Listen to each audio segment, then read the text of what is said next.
saja Alkitab pada hari ini. Gak ada kepala gak bisa hidup. Ada seorang yang ngasih ide begini katanya, kita buka bisnis gereja yuk. Saya bingung bisnis gereja apa. Itu gereja-gereja pada kaya, nggak ada gereja yang makin bangkrut katanya ya. Gereja itu pada kaya, kita bikin bisnis gereja, kan bayar hamba Tuhan gampang, murah, gitu ya.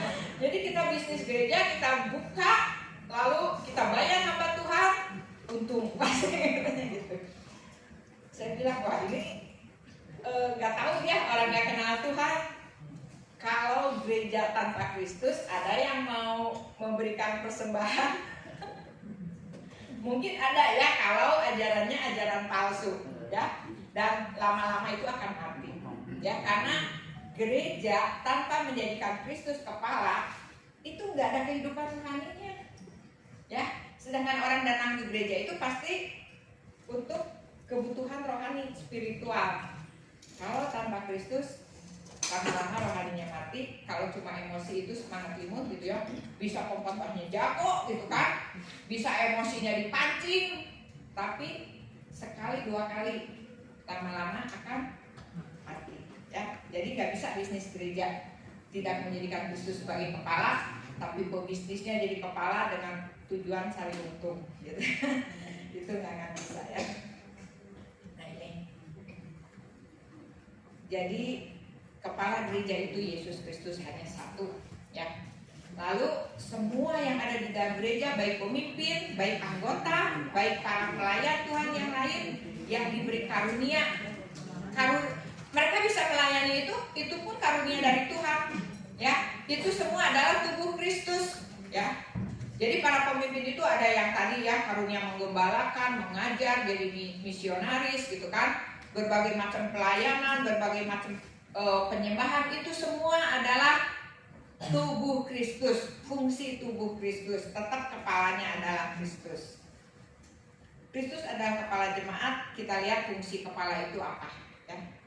Fungsi kepala, fungsi Tuhan Yesus sebagai kepala itu bukan untuk menjadi diktator gitu ya, bukan untuk memerintah dengan semena-mena, menyuruh kita taat dengan semena-mena, enggak ya. Tapi tadi dengan jelas dikatakan di dalam Efesus, kenapa dia jadi kepala? Karena dia sudah menyelamatkan kita ya. Jadi dia menjadi kepala yang dikasihi oleh anggota tubuhnya. Karena kita tahu kepala yang kita jadikan pemimpin itu adalah seorang penyelamat, seorang yang sudah berjasa dalam hidup kita, mengorbankan nyawanya untuk kita semua selamat. Kita dirangkul ya, untuk kita kembali ke pencipta kita dan kemudian menerima waris hidup kekal. Dan jadi dia kepala yang sudah berkorban menyelamatkan kita, memberikan teladan bahwa menjadi pemimpin itu dia capai dengan pengorbanan ya. Dia membayar harga yang mahal. Lalu dia melindungi, pelindung, P semua ya, penyelamat, lalu dia pelindung.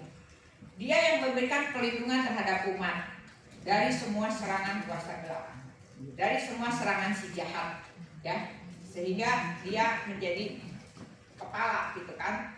Lalu dia menjadi penanggung jawab.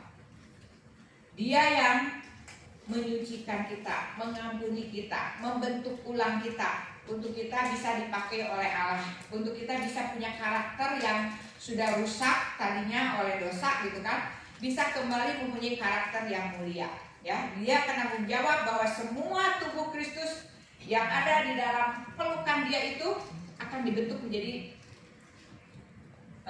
sesuai dengan karakter ilahi gitu ya, kembali memuliakan, memancarkan sinar terang kemuliaan Tuhan. Dia penanggung jawabnya.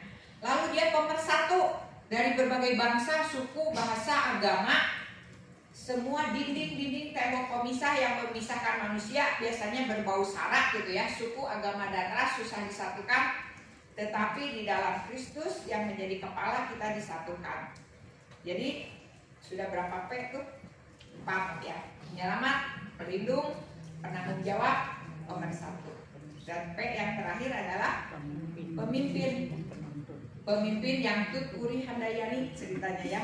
Enggak cuma di depan, tapi dia juga kadang-kadang mendampingi di samping kita. Kadang-kadang dia berada di belakang kita, mendorong kita, bilang, ayo maju, kamu udah dewasa, maju. Tuhan cuma menuntun dari belakang gitu ya. Jadi dia pemimpin yang lemah lembut, ya, yang mengajar para pengikutnya itu dengan lemah lembut. Bayangkan aja, dari manusia berdosa menjadi orang suci, menjadi orang yang terus-menerus dibaharui, disucikan karakternya. Itu yang sabar itu hanya Tuhan Yesus. Ya, hanya Tuhan Yesus. Kadang-kadang kita nggak sabar ya. Kalau kita lebih baik dikit aja dari orang lain, aduh rasanya kan ini susah orang ini tuh gitu kan. Udah jelas kelakuannya buruknya tuh udah jelas pisan, tapi dia kan nggak sadar-sadar gitu kan. Nah, apalagi Tuhan Yesus, Allah yang Maha Kudus, melihat manusia yang kotor gitu ya, dosa itu kotor, gelap, mau dibersihkannya susah, bandel lagi, lari-lari ke sana sini lagi kan, menolak terus. Rasanya gemesin gitu ya, tapi dia berkata, belajar padaku, aku lemah lembut gitu ya. Dia pemimpin dan penuntun. Nah, kemudian ada beberapa contoh ya, kalau kita melihat contoh bagaimana suatu organisasi itu perlu ada kepalanya, perlu ada direkturnya atau CEO-nya gitu ya, yang memberikan visi, misi, mengarahkan sehingga perusahaan itu berjalan mencapai tujuannya. Itu harus ada pemimpinnya.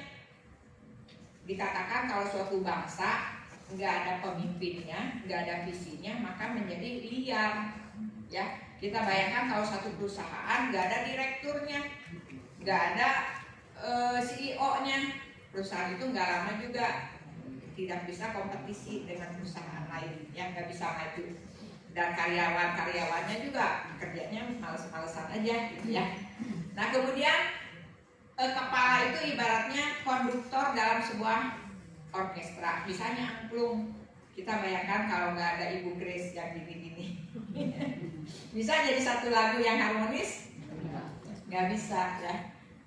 Mau lagu apapun nggak akan bisa, nggak, si pemain semua anggotanya itu nggak akan bisa memainkan dan menjadi harmonis, menjadi indah gitu ya. Nah, sama ya, gereja tanpa Kristus sebagai kepala nggak akan bisa hidup harmonis, nggak akan bisa bersatu gitu ya. Menyatukan dua kepala aja susah. Adik kakak aja dua kepala nih, adik kakak, saya adik kakak 8, nggak ada yang cukup akur gitu. Cukup akur gitu ya, pasti aja ada gesekannya. Adik kakak gitu kan, apalagi ini beda rumah, udah beda didikan, beda kebiasaan gitu ya. Kalau tidak dikonduktori, dikepalai oleh Kristus, susah ya untuk mencapai satu visi misi atau satu tujuan. Lalu ilustrasi yang paling jelas itu kepala dari tubuh. Nah, kita akan lihat sedikit ya fungsi kepala dari tubuh supaya kita tahu betapa pentingnya kita menyerahkan diri kita untuk menjadikan Kristus sebagai kepala kita. Nah, Tuhan menciptakan dalam kepala itu ada pengendali dan penggerak seluruh tubuh kita, yaitu otak. Ya, otak manusia. Otak manusia luar biasa rumitnya juga ya, meskipun ada ilmunya neurologi dan lain sebagainya gitu ya. Ini mempunyai ratusan sampai jutaan sel neuron, kemudian ada cairan kimianya, ada saraf-sarafnya, sehingga akhirnya semuanya itu bisa harmonis, sinkron ya. Pada waktu otak kita normal, kita misalnya tangan kena panas bisa langsung begini ya, otomatis bisa langsung otomatis, mata kelilipan masuk debu bisa langsung tutup mata gitu ya, gatel bisa langsung garuk. Itu kerjaan apa? Otak yang sinkron ya. Dia punya saraf-saraf, dari saraf di kepala sampai saraf tepi dan kemudian saraf tulang ya. Otak manusia itu terdiri dari ada otak samping 2, otak bagian atas gitu ya, dan otak bagian belakang. Nah, otak bagian sini ini otak bagian logika berpikir gitu ya. Anak saya pernah dikasih tahu oleh psikiater. Saya tanya, kenapa sih anak saya itu nggak bisa di stop gitu ya. Bayangkan aja orang nggak bisa di stop setengah mati ya. Jadi kalau melakukan satu kesalahan terus nggak bisa di stop gitu. Kalau udah ngomong gitu diulang-ulang nggak bisa di stop gitu. Kalau satu kelakuan mengganggu gitu ya, nggak bisa di stop itu. Kenapa nggak bisa di stop? Jadi dulu itu psikolognya menyuruh kamu itu harus pakai timer tiap 30, lupa saya, 30 detik, bukan 30 detik ya, 30 menit harus digendong, diginikan, di BRH gitu kan. Karena mana ada waktu, saya kayak kudu masak, kudu segala gitu kan, 30 menit sekali. Mana anak juga memang gampang di BRH kan, nggak mau, dia juga lari-lari gitu kan. Jadi sesekali aja di BRH, hitung 1 sampai 10. Saya nggak ngerti tujuannya apa, jadi saya lakukannya nggak penuh gitu ya. Padahal itu penting untuk bisa nyetop, membatasi dia. Jadi saya cuma tahu diajarin jam aja, ini anak saya harus bisa ngerti baca jam gitu kan.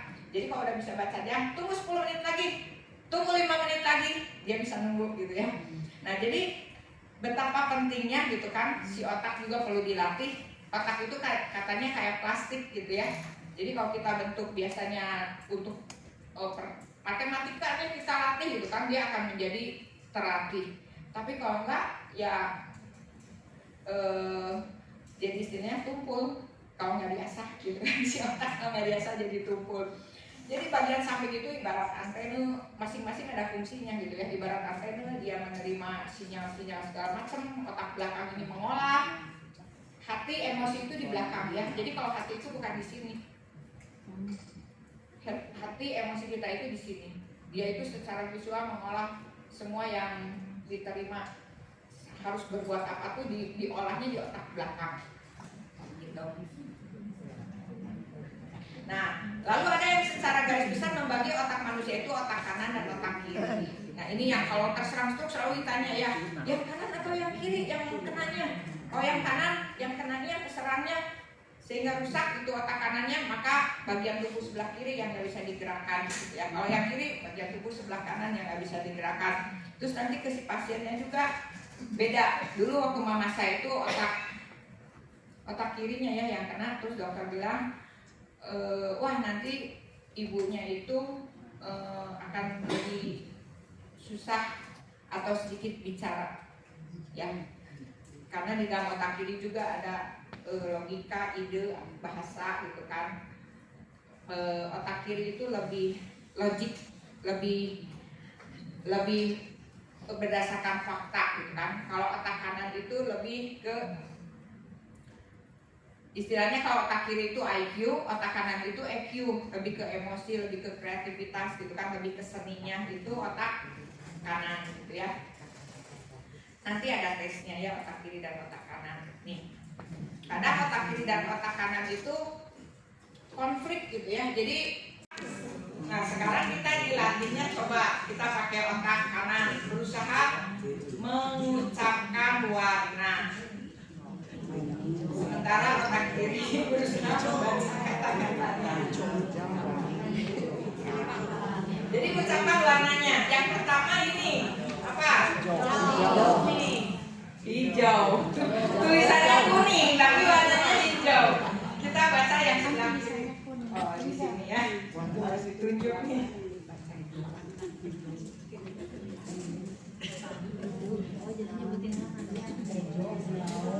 Nah, yang ini tuh hijau, bukan dibaca kuning, tulisannya kuning. Coba kita baca yang ini ke bawah ya. Ini apa? Kuning. Biru. Terus ini biru.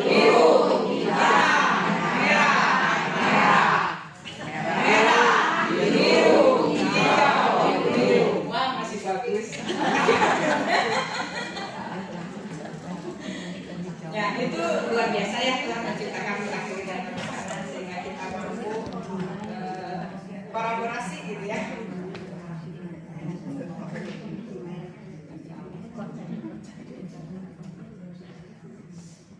Ini nggak jalan ya. Pokoknya mah rudet aja gitu ya. Rudet cara kerjaan otak kita tuh luar biasa sekali. Makanya kenapa banyak yang bermasalah ya, di secara psikis itu banyak yang bermasalah. Ya jalan deh. Nah, ini ada beberapa contoh orang yang mengandalkan otak kanan, terkenanya itu biasanya di bidang seni, menggambar, musik ya, Mozart, kemudian Van Gogh itu lukisan, Beethoven gitu seni Pablo Picasso, lukisan gitu ya, yang otak kanannya lebih dominan. Ya, jadi ada orang yang otak kanannya lebih dominan. Biasa katanya perempuan otak kanannya lebih dominan, laki-laki otak kirinya lebih dominan logikanya. Tapi enggak selalu ya, enggak selalu. Ada tesnya ya, tesnya itu dengan begini, dengan pegang jempol, tapi enggak dites hari ini. Ini kerjaan.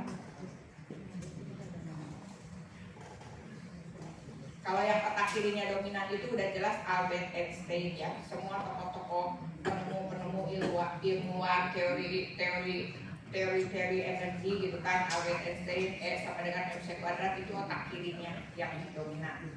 Itu beberapa fungsi otak kita lihat.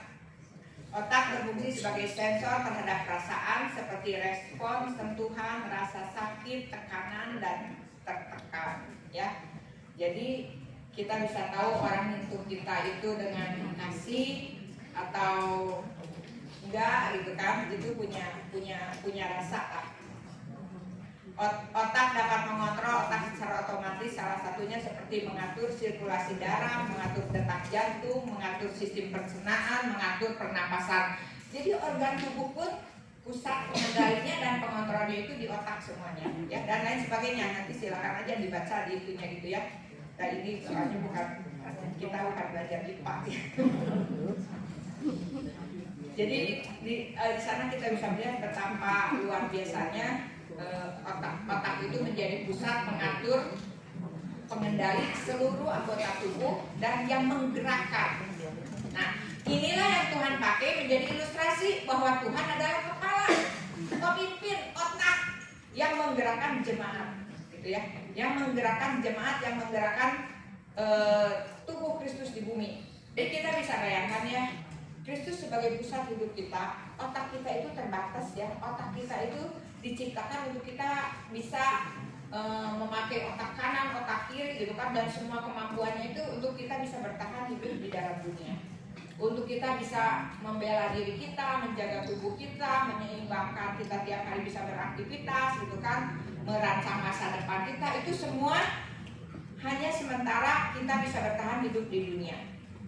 Tapi kalau sampai merancang hidup kekal, itu otak kita nggak mampu ya, nggak bisa hanya otak kita, itu perlu Kristus sebagai kepala, karena dia adalah Allah yang hidup, Alfa dan Omega. Jadi kita harus menaklukkan otak kita dan menjadikan dia kepala yang bekerja, yang memberikan pikiran-pikiran yang baru, yang memberikan kehendak, kemauan yang baru, sehingga kita tidak lagi digerakkan oleh kemampuan kita aja gitu. Kita tidak lagi menjadi orang yang sebatas mampu otak kita yang kecil, otak kita yang terbatas gitu ya. Tapi kita punya dimensi, nggak hanya hidup di dalam dunia ini, tapi dimensi yang kekal. Nggak hanya dalam waktu jangka pendek, tapi jangka kekal. Nggak jangka pendek, jangka panjang ya, tapi jangka yang kekal. Itu kita harus memakai, menjadikan Kristus sebagai kepala ya. Jadi nanti sharingkan peran Kristus sebagai kepala dalam hidup pribadi, keluarga dan gereja. Sudahkah kita pada waktu ada konflik gitu kan, ini kemauan saya, tapi Tuhan itu bicara begini, mana yang mau kita pilih? Tunduk, taat gitu kan, menjadi